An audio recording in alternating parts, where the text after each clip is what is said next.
नमस्कार दोस्तों। आप सभी का स्वागत है आपके अपने चैनल मानवेन स्पीक्स पर। किसी भी पार्टी की सफलता में अनुशासन का बहुत ही बड़ा महत्व है और जो पार्टी जितना अनुशासित रह सके उसके राजनीतिक भविष्य के लिए उतना ही अच्छा है। अगर आप बात करें राजनीति में अनुशासन की तो जो कुछ पार्टियां ऐसी हैं जहां पे अनुशासन को उतना ज़्यादा महत्व नहीं दिया जाता है, उसकी वजह से पार्टियों को हमेशा नुकसान झेलना पड़ता है और उनकी राजनीतिक स्थिति धीरे धीरे कमज़ोर होती जाती है। पर बहुत सारी पार्टियां अनुशासन को उतना महत्व आज भी नहीं दे रही हैं। अगर आप कांग्रेस की बात करें तो एक समय बहुत ही अनुशासित पार्टी मानी जाती थी और अनुशासन का बड़ा महत्व हुआ करता था। पर अभी कुछ हाल फिलहाल के समय में जब से नेतृत्व आप देखेंगे कि राहुल गांधी के हाथ में आया है या नई पीढ़ी के हाथ में आया है, तो कहीं न कहीं वो बात समझ में आती है कि अब अनुशासन का उतना ना डर दिखाई देता है, ना उतना महत्व पार्टी के अंदर दिखाई दे रहा है। और उसके बहुत सारे उदाहरण हैं, कोई एक उदाहरण नहीं है जिसकी वजह से आप ये कह सकते हैं कि कांग्रेस पार्टी में अनुशासन की बहुत कमी होती जा रही है। और नेता मनमर्जी चलाते हैं जिसकी वजह से कई बार कांग्रेस पार्टी को अपनी सरकार भी गँवानी पड़ी राज्यों में, और राज्यों में नेता अपने हित को पार्टी के हित से ऊपर रखते हैं, तो उसका खामियाजा पार्टी को भुगतना पड़ता है। और अभी आप रिसेंट में अगर इसका उदाहरण देखना चाहते हैं तो कर्नाटक उसका जीता जागता उदाहरण है, क्योंकि कर्नाटक ही सबसे बड़ा ऐसा राज्य है जहां पर कांग्रेस की सरकार है और पूर्ण बहुमत की सरकार है। फिर भी नेतृत्व को लेकर जो लड़ाई है वो गाहे बगाहे आई जाती है, चाहे गुटबाजी कहें चाहे विधायकों का नाराजगी कहें। गाहे बगाहे ये बात कांग्रेस में निकल कर आती है कि कांग्रेस में अनुशासन नहीं है और उसकी वजह से पार्टी को बहुत सारे खामियाजा उठाना पड़ता है। चीफ मिनिस्टर सिद्धरमैया और डिप्टी सीएम डीके शिवकुमार के बीच में अक्सर ऐसी खबरें आती हैं कि एक अलग ही गुटबाजी है कर्नाटक में।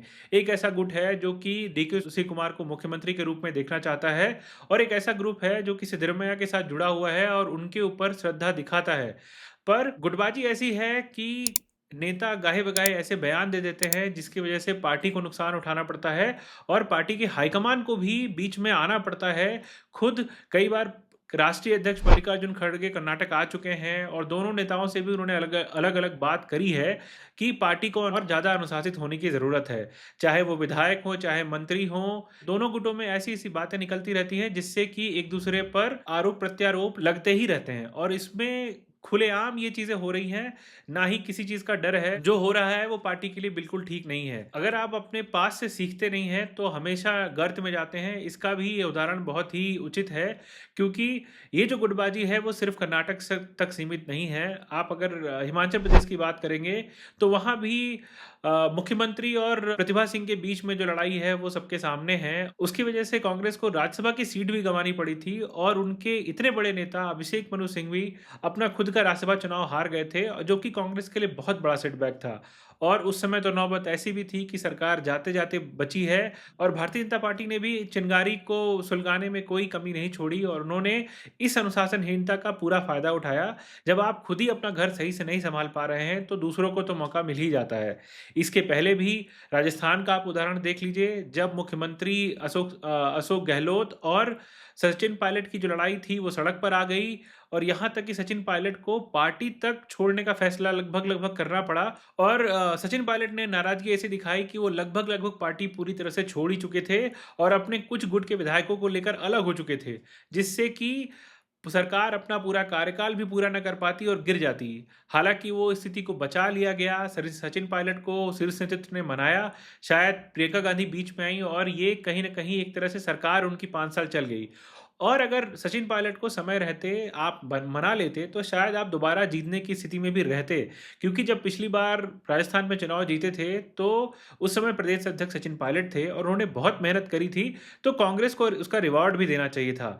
पर कांग्रेस ने अपने जो एक्सपीरियंस नेता हैं अशोक गहलोत, उनको ही बड़ा माना और उनको पद दे दिया, जिसकी वजह से सचिन पायलट डे 1 से नाराज़ थे। यहाँ तक कि ये भी खबरें आती हैं कि वो अपने डिपार्टमेंट के अधिकारियों का ट्रांसफ़र नहीं करा पाते थे, और अपने जो क्षेत्र के लोग हैं, उनके ट्रांसफ़र पोस्टिंग के लिए भी वो बहुत ही ज़्यादा नाराज़ दिखते थे सरकार से कि एक छोटे सिपाही का भी ट्रांसफ़र अगर उनको कराना होता था, तो बड़ी मशक्कत करनी होती थी और वो भी जाकर नहीं होता था। और इसी बात से उनके सब्र का बाँध टूटा और वो पार्टी को छोड़ने तक को भी तैयार हो गए। उसके बाद अगर आप बात करते हैं तो एमपी में भी सेम सिनेरियो दिखा। एक समय था जब ज्योतिरादित्य सिंधिया के नेतृत्व में एमपी में चुनाव लड़े गए, जीते भी गए, पर उन्हें पद नहीं मिला। फिर यहाँ पर भी आप वरिष्ठता को वरीयता देते हैं और कमलनाथ को मुख्यमंत्री बनाते हैं, जो कि सरकार ज़्यादा दिन नहीं चल पाई और सरकार गिर गई। और इस बार क्यों गिरी? क्योंकि ज्योतिरादित्य सिंधिया बीजेपी का दामन थाम चुके थे और वहाँ वो बीजेपी की सरकार बना चुके थे। ये कुछ और नहीं है, अनुशासनहीनता का ही तरह से उदाहरण है कि आप चिंगारी भड़कने देते हैं और शीर्ष नेतृत्व तो इस पर काबू भी नहीं पाता और ये समस्या बड़ी हो जाती है। तो किसी भी राज्य में आप देखेंगे तो ये समस्या बनी रही, कहीं ये समस्या छोटी है तो दब गई, कहीं समस्या बड़ी है तो सरकार गंवाने का भी खामियाजा कांग्रेस को उठाना पड़ा।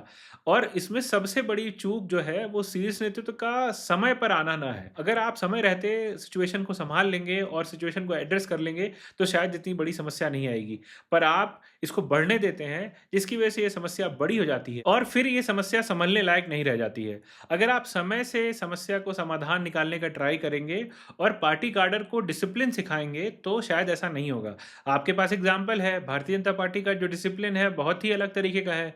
वहाँ पर अगर एक कोई विधायक हो, चाहे जिला अध्यक्ष हो, कोई भी गलती करता है तो पार्टी एक डिसिप्लिनरी एक्शन लेती है, उनके खिलाफ नोटिस जारी करती है और उनको बताती है कि आप पार्टी का विरोध ऐसे नहीं कर सकते। भले वो नेता सही गलत क्यों ना हो, उसके बारे में बीजेपी विचार नहीं करती, पर कांग्रेस में ऐसा नहीं है। आप विचार भी कर सकते हैं और आपकी जितनी नज़दीकियां हैं गांधी परिवार से राष्ट्रीय अध्यक्ष से, आप उतना ही फायदे में रहेंगे। ये भी बार बार कांग्रेस दिखाती रहती है और इसका खामियाजा उनको अक्सर चुनाव हार के देखना पड़ता है। आप कर्नाटक का सबसे लेटेस्ट एग्जाम्पल आप देख ही रहे होंगे कि जो कांग्रेस में एक सिटिंग मंत्री ने आरोप लगाया कि हनी ट्रैप का एक पूरा एक तरह से इवेंट चलाया जा रहा है और ऐसे नेता की तरफ से चलाया जा रहा है जो कि मुख्यमंत्री बनने की चाह रखता है। कर्नाटक में कौन मुख्यमंत्री बनने की चाह रखता है ये किसी से छुपा नहीं है, सभी जानते हैं। पर ये इतना बड़ा मुद्दा फ्लोर ऑफ द हाउस में उठाना और एक मंत्री के द्वारा उठाया जाना, ये कितना बड़ा पार्टी के लिए सेटबैक हो सकता है ये आप देख सकते हैं। क्योंकि ये मुद्दा कभी बीजेपी ने नहीं उठाया, ये मुद्दा कांग्रेस ने खुद उठाया, कांग्रेस के मंत्री ने उठाया और उस मुद्दे के लिए ही मल्लिकार्जुन खड़गे को सिद्धरामैया से बात करनी पड़ी और उसके बाद भी कोई इसका निवारण निकला हो इसकी कोई गारंटी नहीं है। आज आज क्योंकि सदन नहीं चल रहा है तो आपको इसके बारे में खबर नहीं है, पर जब सदन फिर से बैठेगी तो ये मुद्दा और निकल के आएगा और ये सीधा सीधा डिसिप्लिन का मुद्दा है जो कि कांग्रेस पार्टी में कहीं ना कहीं इसका अभाव दिखता है। ये ऐसा भी नहीं है कि जहां उनकी सरकारें हैं वहीं पर ये मुद्दा उठता है, क्योंकि आप सरकार में रहते हैं तो पद पाने की इच्छा इसको ज़्यादा प्रबल कर देती है। पर जहां पे कांग्रेस की सरकार नहीं भी है वहां भी बहुत ज़्यादा डिसिप्लिन हो ऐसा भी समझ में नहीं आता है। पार्टी लाइन से हटकर भी नेता जब बयान देते हैं और ऐसी बातें कहते हैं जिससे कि पार्टी की नीतियों को नुकसान होता है और पार्टी की मैसेजिंग को भी नुकसान होता है। सीनियर नेताओं को भी आप देख लीजिए, गाहे बगाहे ऐसे बयान आते हैं जिससे कि पार्टी को नुकसान होता है। चाहे आप सैम पित्रोदा की बात कर लें, चाहे आप मणिशंकर अय्यर की बात कर लें, और यहाँ तक कि भले आप अपफ्रंट में शशि थरूर को नहीं सुन रहे होंगे, पर बहुत सारे ऐसे उनके भी बयान हैं जो कि पार्टी को कहीं ना कहीं थोड़ा बहुत नुकसान तो कर ही रहे हैं। तो जब आप एक पार्टी लाइन बनाते हैं तो आपको अपने कार्डर को, अपने नेताओं को उस पे एक तरह से फॉलो करने को कहा जाता है। क्योंकि जो कांग्रेस की अभी की स्थिति है उसमें राहुल गांधी एक अलग राग अलापते हैं, पार्टी अलग राग अलापती है, प्रियंका गांधी कहीं बीच का ग्राउंड लेती हैं। तो कहीं ना कहीं एक क्लियर थॉट का भी बहुत बड़ा अभाव है कि कोई क्लियर पिक्चर, क्लियर आइडियोलॉजी नहीं दिख रही है कांग्रेस को, और इसीलिए नेता गाहे बगाहे अपनी लाइन पकड़ लेते हैं। भले पार्टी को नुकसान हो नहीं हो उससे भी उनको फर्क नहीं पड़ता है, और इसका ही सबसे बड़ा नुकसान कांग्रेस उठा रही है। और किसी भी राज्य में अगर वो चुनाव हारती है तो इसमें बहुत बड़ा योगदान ये अनुशासनहीनता का होता है।